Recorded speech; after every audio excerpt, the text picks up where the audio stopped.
Make sure you guys hit the subscribe button if you guys are enjoying the content that we're throwing up, and make sure you guys hit the like button if you enjoy the video. And yeah, let's begin. It's finally here. Yes, it is. What's going on, Rob Core? What's going on, everybody who's part of the Rob Core? Today, we are covering more DCeased. We are covering the Wrath of Black Adam. Now, what we talked about in the last video that we did, where we discussed this whole idea of the heroes at World's End, we had the main DCeased story, and then these kind of fill in the gaps between each of the main issues. One of the things we talked about in the last video, we haven't been given an explicit timeline, right? So we don't know exactly when this takes place. We just know it takes place before certain characters were affected, before certain events unfolded, right? So we can just kind of roll with that and let it be as it may. But the cool thing is we pick up in the Palace of Kahndaq with none other than Black Adam. And the reason why is because within minutes of the anti-life equation basically touching down on Earth, as is told to us, that Black Adam immediately shut down the internet in Kahndaq. And while under any normal circumstance that would be considered an act of oppression, in this instance it's an act of saving, right? So it's like a gun. It's better to have one and not need one than to need one and not have one. It's one of these weird things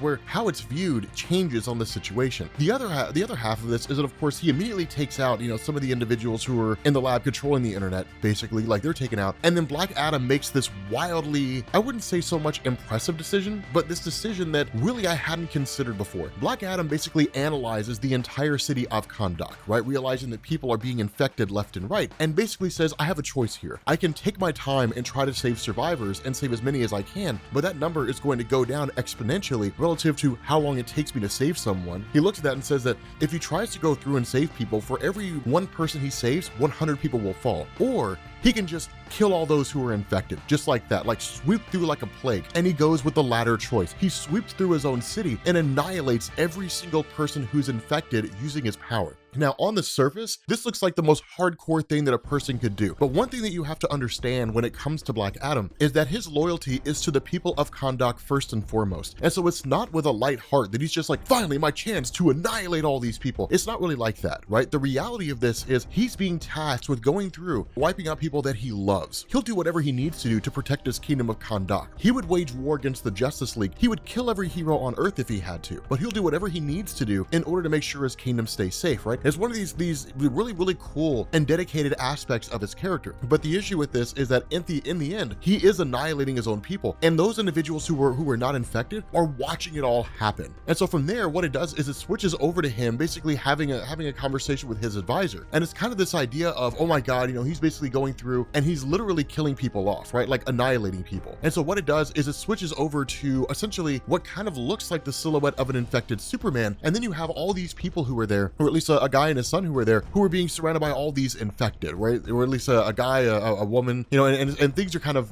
in a state of pandemonium. And so what it does is it basically leads to us realizing this is before Superman's infected, that you have Wonder Woman who grabs this young guy and his son along with another guy who survived and kind of whisks them away. And it's almost kind of like this juxtaposition, right? Where you have Black Adam who's just sweeping through his entire country like a plague, wiping out everybody who's infected with the anti-life equation and doing it with absolute swiftness and with no mercy whatsoever. What you have is Superman and company who are trying to save who they can, where they can. And it's kind of one of these funny things, right? Because it asks a really interesting question here, which we'll talk more about that here in a minute. But one of the cool questions that it asks here is, are Superman and company are they really benefiting anybody, right? Because if we look at that ratio and we just kind of go with it as an absolute truth, that for every one person they save, that 100 people will fall, that what they could be doing is just flying around and eradicating anybody with the anti-life equation and then basically saving more of humanity. And so in essence, what they're doing by making the choice they made was to actually sacrifice human lives in order to save human lives, right? So they're sacrificing probably more lives than they're saving in order to keep people alive. They're actually doing more harm than good by trying to be good guys. It's a really cool comparison, and it's a really cool juxtaposition. Now again, that requires us to make certain assumptions on our part, but what you end up having, of course, is this is before we end up seeing that Martian Manhunter's infected, and Martian Manhunter, basically traveling around and kind of surveying the land and so on, comes to the realization that Kahndaq is still safe, right? Kahndaq doesn't really seem to have any indication of infection. Now, what they don't seem to know is that Black Adam wiped out anybody who had the infection, but at the end of the day, Superman, Martian Manhunter, and Wonder Woman show up on their doorstep, and Black Adam greets them and says, stop. And this is par for the course for his character, right? To show up here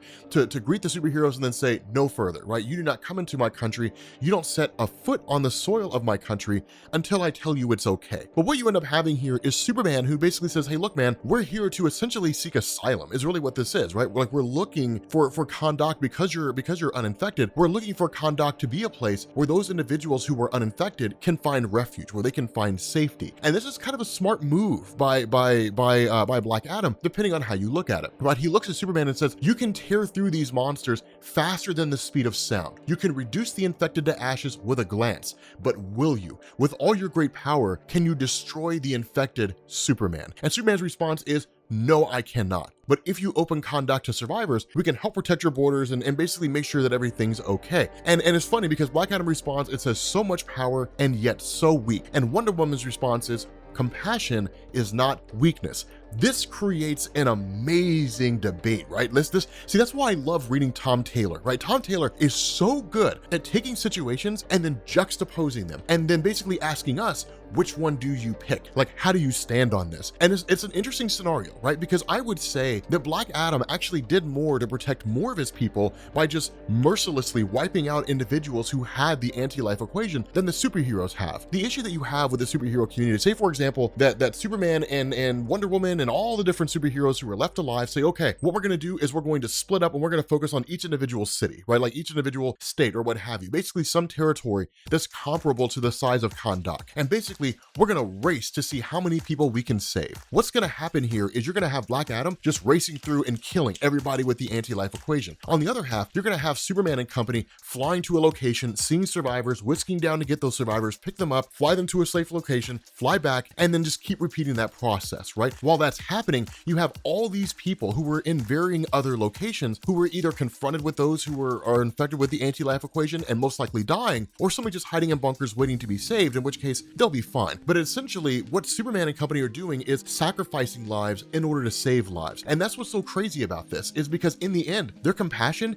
is their weakness, because their compassion is what's leading to an increase in the death of people. And that's why these kind of conversations are so cool and they're so good to have, right? Because there is no right answer here, right? There is no definitive correct answer. It's a matter of perspective. I'm curious of how you guys see this, right? Do you guys think Superman and company are actually making the situation worse by trying to save lives through traditional means? Or do you think Black Adam did what should have been done and just annihilated everybody inside of his own country? Now, keep in mind, we do know that because of the end of the DCeased book, there is a cure. We don't know how to cure people who have the anti-life equation yet, but we do know that a cure does exist. Whether we'll see that manifest or not, we have no clue. So the reality is, if Superman and them and they do like Black Adam did and wipe out those who are infected, you can't bring them back. The potential exists, the possibility exists to basically save them, but is it worth it, right? These are the cool kind of questions that we're talking about. And so ultimately, where you have Superman and them basically saying, hey, look, like we'd be stronger together, that kind of a thing, Black Adam ultimately rebukes him and then sends him away. But Tom Taylor throws in kind of a caveat here, right? This little nagging experience in the mind of Black Adam. And the reason why is because while Superman does have all these powers and all these abilities, one of the greatest abilities he has is that he's persuasive. He can convince people that he's right. Now, I'm kind of on the fence about this, right? Because I still stand that I think that Black Adam did the right thing. But speaking with his advisor and basically asking the question, do you believe I did the right thing? His advisor's like, well, I believe you did what was best for Kahndaq. But there's a difference between doing what's best for your country and doing what's right. And they're oftentimes not the same thing. Like they're not mutually exclusive. And so because of that, it's interesting here in this particular situation, because this leads to Black Adam basically just reverting back to his normal human form, right? And then, kind of going out among the streets of Kahndaq and seeing what's happening. And so because of that, they end up coming upon a few people who are actually like, they recoil in fear at him. They're absolutely terrified of him. And the reason why is because they watched on while he killed people who were infected with the anti-life. Now, the truth of this is they didn't fully understand what was going on. All they knew was that something happened, people started attacking them, Black Adam killed them, right? But like at the same time, like Black Adam killed their sons and their daughters and their brothers and their sisters and their aunts and uncles and mothers and fathers, right? They didn't know what had happened to them. They didn't know if they were just kind of freaking out, if they'd lost their mind or something along those lines. But what they did know is they were totally disintegrated in front of them by Black Adam, right? That's what they knew. And so what this does is it basically leads up to a woman who's of course sitting in front of a door. And where this whole situation goes on, Black Adam starts to address her and says, hey, are you all right? And she's like, you're from the palace. And the response is, yeah, like let's talk, like let's have a conversation. And this woman says, well, my son's hurt. He was hurt in Black Adam's attack, right? She was hurt in our Lord's attack, and he's currently in here. And when the door opens up, we end up finding out he was not got hurt in the attack of Black Adam, he was hurt because he's infected with the anti-life virus. And when Black Adam walks in, immediately infected. So Black Adam is now part of the anti-life army. Not only that, Black Adam is gonna lead it. With that being said, guys, we're gonna bring this video to an end. If you are new here to Comics Explained, make sure you guys hit the sub button to become part of the Rob Corps. If you guys enjoyed this video, make sure you drop a like, spoilers, and I will catch you all later. Peace.